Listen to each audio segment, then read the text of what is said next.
పెళ్ళైనా పండగైనా వేడుక ఏదైనా పట్టుచీరల ప్రత్యేక వేదిక వారాహి సిల్క్స్.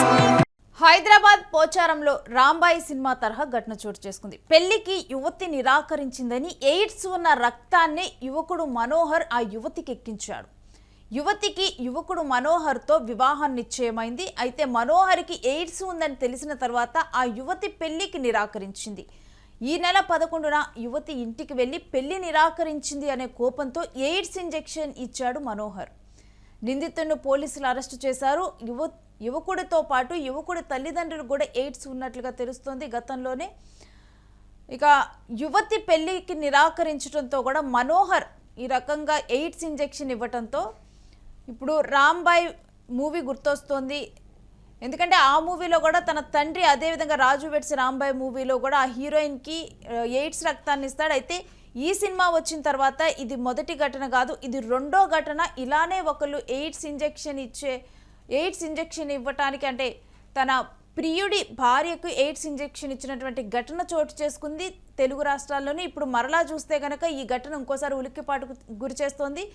అంటే సినిమా ఇక్కడ ఏది తప్పు పట్టాలో కూడా అర్థం కాని పరిస్థితి. ఈ ఘటన మీద మీరేమంటారు? సినిమాల ప్రభావం జనాల మీద పడుతుంది, అందుకే ఇటువంటి కొత్త రకాలుగా కూడా క్రైమ్స్ చేస్తున్నారనుకోవాలా? మీరేమనుకుంటున్నారో ఈ ఘటన మీద చెప్పండి. మరి ఇలాంటి ఆలోచన చేస్తున్న వాళ్ళ తప్ప, లేకపోతే ఇలాంటి సినిమాలు తీయటం డైరెక్టర్ల తప్ప? ఏమంటారో కూడా మీ అభిప్రాయాన్ని షేర్ చేసుకోండి. ఇక ఈ అంశం గురించిన డీటెయిల్స్ మా ప్రతినిధి సతీష్తో మాట్లాడి తెలుసుకుందాం. సతీష్, అసలు ఈ ఘటనకు సంబంధించి పూర్తి డీటెయిల్స్ ఏంటి? ముఖ్యంగా కామారెడ్డి జిల్లా పోచారం గ్రామంలో ఈ ఘటన జరిగింది. దీనికి సంబంధించి అయితే ముఖ్యంగా ఏదైతే పోచారానికి చెందినటువంటి మనోహర్ అనే వ్యక్తితో ఒక యువతితో పెళ్లి నిశ్చయమైంది. సో ఆ పెళ్లి నిశ్చయమైన తర్వాత ఆ పెళ్లి నిశ్చయమైన ముఖ్యంగా ఆమె సంప్రదింపులు చేసింది ఆ కుటుంబంతో. అసలు ఆ కుటుంబ నేపథ్యం ఏంటి, ఆ కుటుంబం ఏంటి అనేది వాళ్ళు ఆరా తీశారు. ఆరా తీసిన సమయంలో ఈ కుటుంబానికి ఏదైతే మనోహర్ ఉన్నాడో ఆ మనోహర్ కుటుంబానికి ఆయనతో పాటు వాళ్ళ తల్లిదండ్రులకు కూడా ఎయిడ్స్ ఉంది అనేది తేలింది. దాంతో ఆమె ఈ విషయం తెలుసుకున్న ఆమె ముఖ్యంగా మరి నేను పెళ్లి చేసుకోను, మీ ఫ్యామిలీకి అందరికి కూడా ఎయిడ్స్ ఉంది అనేది ఆమె చెప్పింది. దాంతో ఈ పెళ్లికి నిరాకరించింది. నేను ఖచ్చితంగా నేను పెళ్లి చేసుకోను అంటూ కూడా ఆమె పెళ్లికి నిరాకరించింది. దాంతో ఈ నెల 11న ఆ మనోహర్ ఆమె యువతి ఇంటికి వెళ్లి నన్ను పెళ్లి చేసుకోవాలి అంటే కూడా బలవంతంగా ఆయన కొంత ఆమెను ఒప్పించే ప్రయత్నం చేశారు. పలుమార్లు 2-3 సార్లు వెళ్లి ఆమెను ఒప్పించే ప్రయత్నం చేశాడు. ఎప్పటికీ ససేమ్రా ఆ యువతి ఒప్పుకోలేదు. సో దీంతో ఆయన ఈ సినిమా తరహాలో ఏదైతే మనం సినిమాలో చూసాం, రాజు వెడ్స్ రాంబాయి సినిమాలో ముఖ్యంగా తండ్రి ఏదైతే ఆ యువతి యొక్క తండ్రి ఆ యువతి వేరే అతన్ని తండ్రికి నచ్చనటువంటి వ్యక్తిని పెళ్లి చేసుకుంటుంది అనే కోపంతో సో ఆ తండ్రి ఎవరైతే ఆ అమ్మాయి ఉందో ఆ అమ్మాయికి HIV ఇంజెక్షన్ ఇస్తాడు.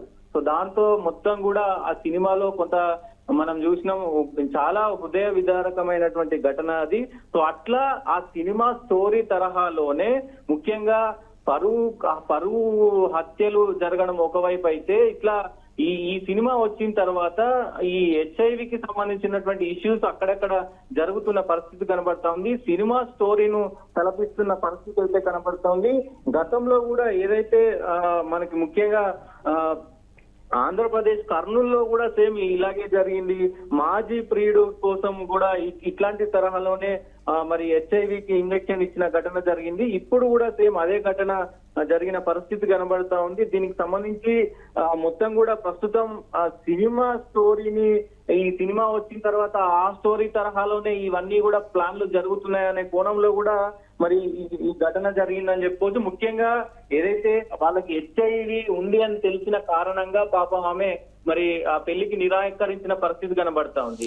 కానీ ఎట్లయినా అమ్మాయిని పెళ్లి చేసుకోవాలి, ఒకవేళ ఆ ఇంజెక్షన్ ఇస్తే HIV ఇంజెక్షన్ ఇస్తే గనక సో ఎవరు చేసుకోరు కాబట్టి నన్నే చేసుకుంటుంది అనే నెపంతోనే మరి ఆమెకు మరి ఇంజెక్షన్ ఇచ్చినట్టు తెలుస్తా ఉంది. సో ఈ ఇంజెక్షన్ ఇచ్చిన తర్వాత ఆమె వెళ్లి పోలీస్ స్టేషన్ లో ఫిర్యాదు చేసింది. మరి నిందితుడు మనోహర్ ని వాళ్ళ ఫ్యామిలీని కూడా ప్రస్తుతానికి అరెస్ట్ చేసిన పరిస్థితి అయితే కనబడతా ఉంది. రైట్ స్టే విత్ సతీష్, మీ దగ్గర నుంచి మరిన్ని డీటెయిల్స్ తీసుకుంటాం. ఇంకా ఈ ఘటన ఒకసారిగా ఉలిక్కిపాటుకు గురి చేస్తుందని చూడాలి. తనకి ఎయిడ్స్ ఉందని తెలిసి ఒక యువతి పెళ్లికి నిరాకరిస్తే మనోహర్ వెళ్ళి స్వయంగా కూడా ఆ యువతికి కూడా ఎయిడ్స్ రావాలని తాను ఇంజెక్షన్ ఇవ్వటం జరిగింది. అంటే మనుషుల ఆలోచనలు ఎంత విషమంగా మారుతున్నాయి, ఎంత క్రూయల్గా మనుషులు మారుతున్నారు అనే దానికి కూడా ఈ ఘటన ఉదాహరణగా నిలుస్తుంది. హెచ్ఐవి అనేది వస్తే కనుక, ఎయిడ్స్ వస్తే కనుక అది లైఫ్ లాంగ్ డిసీజ్. అలాంటిది ఆ యువకుడు ఇటువంటి చర్య అంటే సినిమాలు ఇన్ఫ్లుయెన్స్ అవుతున్నారా జనాలు? సినిమాలు కొత్త క్రైమ్ చేసేలాగా ప్రోత్సహిస్తూ ఉన్నాయా? లేనిపోని ఆలోచనలు జనాలకు ఇస్తున్నాయా? ఇక్కడ దేన్ని తప్పు పట్టాలో కూడా అర్థం కాని పరిస్థితి. కానీ ఈ యువకుడు చేసిన పని మాత్రం నిజంగా కూడా అందరూ ఖండించేటువంటి పని. చాలా దుర్మార్గంగా కూడా ఆలోచించి ఆ యువతి జీవితంతో ఆడుకున్నాడు.